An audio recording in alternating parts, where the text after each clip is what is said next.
Hey everybody, Scott Travels. Cinco DeMayo. Wow, you go out and get some taco or margaritas or something.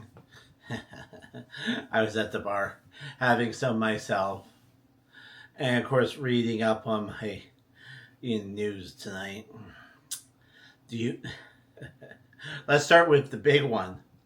The cruise industry news. The order book came out. Oh,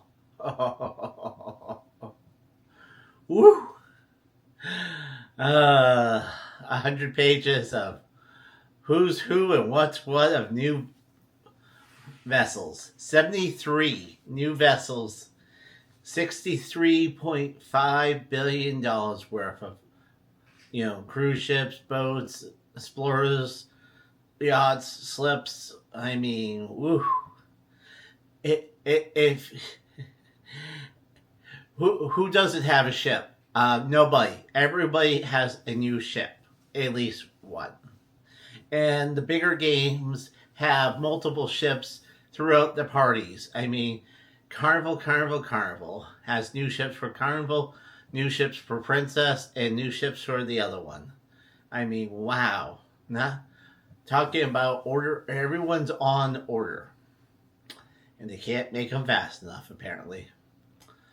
Wow. Wow. I'm glad I read these things so you have to be in tormented. So, you know. Uh, Star Trek finally gets this Nights in the Nights in the Sun or Lights, at FanFest nights on Universal Hollywood nights. There's a Star Trek immerse. You can walk the bridge. You can do this and do that. And people are dressing up for it. But of course, FanFest nights also has Back to the Future, which is just completely pushed everybody out of the way. Everyone's videos are Back to the Future, Back to the Future, Back to the Future. I'm dressed as Marty, dressed as a different Marty. I'm taking pictures in front of, opportunities like the clock tower. I'm taking pictures by the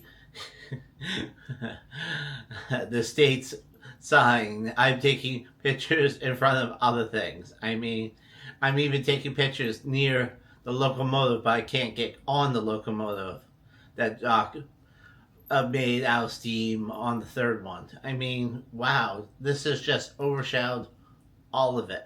And then they're complaining about, hey, what's that Trekkie doing over there? He doesn't belong in Back to the Future land. Get him the hell out of here. I didn't know there were so many life preservers made in my whole life. Apparently, everybody in the world has bought life preservers to go. They dress as Marty to go on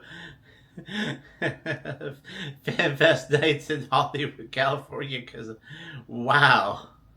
Wow. Oh, my God. Epic Universe will be opening soon. The new Universal Studios thing. This is the first park to open in 25 years.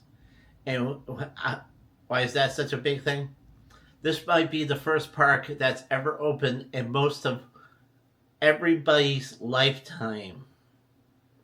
What does that really tell you about? That's kind of sad. How little new parks open. An entire new section, another two park opens. That this is probably the first of a lot of people's whole lifetime to see a new park open. Wow. Wow. Yeah. And of course, we love to talk about Carnival because, there's always something. Carnival receives a complaint. John Heald, the corporate man, who's only siding with Carnival and not you, and I don't know why people are so big and writing to him, but they do.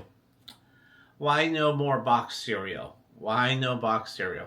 Why do we get these horrible dispensers that I turn the knob and the cereal's released in a certain bowl?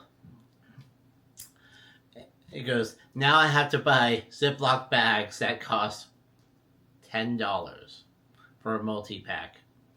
I don't know where you're buying your bags from for $10, but I mean, hell, I could go to anywhere and probably get them for cheaper. And we're talking Ziploc. Hell, I could go.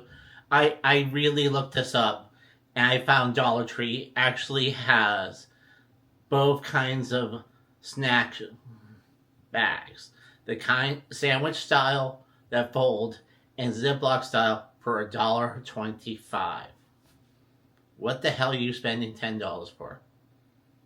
Go to the Dollar Tree and get cheaper bags.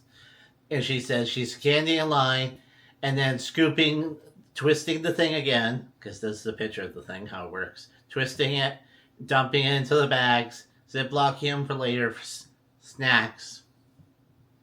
And when they're ashore or later in the ship, you know what John actually said? Oh, we're not going back to that because we know people were just taking the boxes and running back to the room, had a stockpile. We think they were taking them home, and we can't have that. You think people were taking boxes of cereal home? Really? Really? It's not what this crazed woman was saying, that we were taking them for snacks before bed. We were taking them offshore to eat something. And of course, the big one was, you're not supposed to do that because you can't take food from the ship, even though it's cereal and dry goods, which probably is the one thing they probably prefer, but you shouldn't anyways because those are the rules, you know. But I mean, wow, people, wow.